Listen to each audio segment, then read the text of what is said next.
Claudia is a senior in a high school specialized in visual arts in San Juan. She became an activist earlier this year when she found out her school was going to be closed as part of the government's austerity measures. These budget cuts are totally unnecessary and inhumane. If we really are in an economic crisis, explain to me why they don't even want to audit the debt. And who has spent all that money? The public hasn't even seen a single cent. And now they want to cut down our education?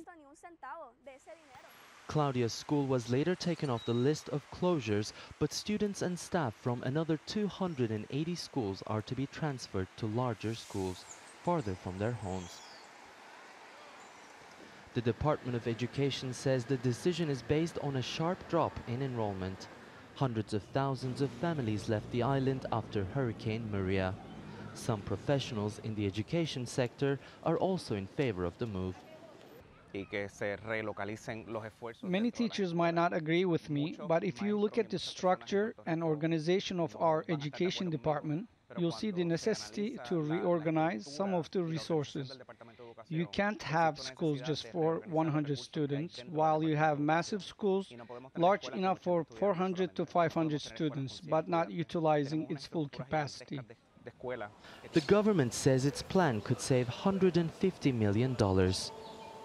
For the government, closing down schools is just another way of cutting down on public spending. But experts are concerned that it could be counterproductive if the schools are not selected carefully.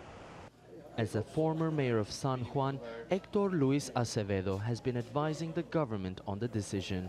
And he insists crowded schools aren't good for students. The first priority, absent a hurricane, is to put the best schools in the most needed and worst economic places in this island. Because the only way a child from a very poor neighborhood comes to the use of his capabilities and the opportunities in life is the school. That's the only you can give them. Hurricane Maria further highlighted the vulnerabilities of a fragile economy that's already lost a lot of its skilled workers to the mainland United States. And now the island's facing the challenge of having to save money without divesting too much from its future generations. Ediz Tiyansan, TRT World, San Juan, Puerto Rico.